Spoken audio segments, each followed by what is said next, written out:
To this Pedagogy Premiere on Nurture Principle 1, Learning is Understood Developmentally.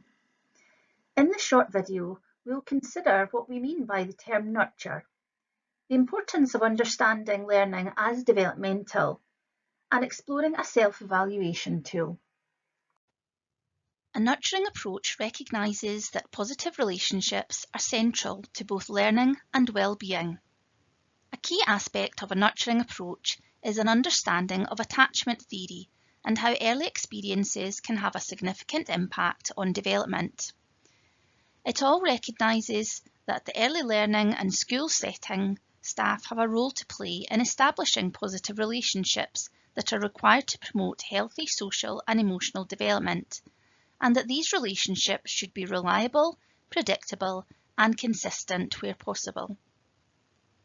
A nurturing approach has a key focus on the school environment and emphasises the balance between care and challenge, which incorporates attunement, warmth and connection, alongside structure, high expectations, and a focus on achievement and attainment. It is based on the understanding of the 6 nurturing principles, which are: children's learning is understood developmentally. The environment offers a safe base. The importance of nurture for the development of well-being. Language is a vital means of communication. All behaviour is communication. And transitions are important in a young person's life. A nurturing approach can be applied at both the universal and targeted levels and promotes inclusive, respectful relationships across the whole school community, including learners, staff, parents, carers, and other partners. When we use the word nurture, we're talking about the social factors that shape the development of children and young people, who they spend time with, instead of who they were born to. Born from an understanding of how children learn and develop, a nurturing approach to learning addresses the impact of a pupil's social environment on their emotional well-being, their social skills, and how ready they are to engage in the wider school community. By addressing missing nurturing experiences, teachers and support assistants can help pupils to develop the social skills they need to thrive, and the confidence and resilience to deal with whatever life throws at them, not just at school, but for the rest of their lives. The process of developing a nurturing culture will be different for every setting. It isn't about signing up to an off-the-shelf programme, but about looking at the school's core beliefs, its knowledge of pupils' needs, and the commitment to supporting them to achieve their very best.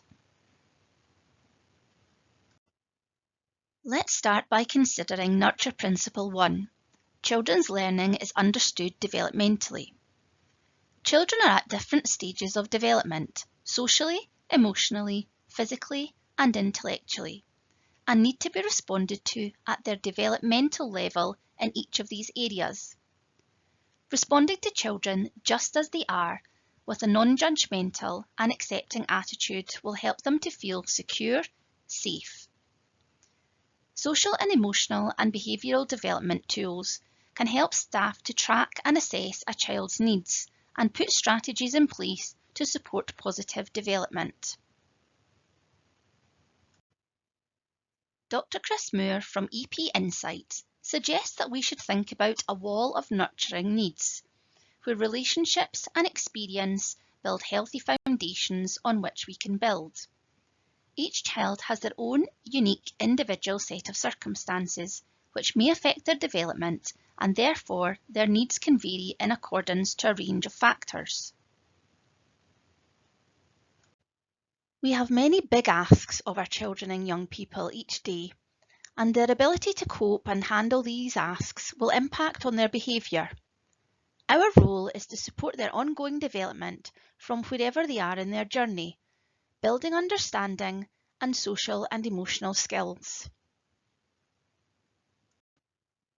Within their How Nurturing is Our School pack, Fife's educational psychology colleagues recommend that staff complete the associated self-evaluation wheel to demonstrate areas of strength and development against elements linking to our first nurture principle. For example, How is the curriculum differentiated, and where are there elements of choice for learners? Are there opportunities for learners to work with others, building social skills? Are instructions broken down and given in an easily accessible way? Are there opportunities for learners to discuss and practice social and emotional skills? Is there scaffolding available for challenging tasks? Pause the video at this point to reflect on your strengths and areas for development. Thank you for engaging with this Pedagogy Premiere.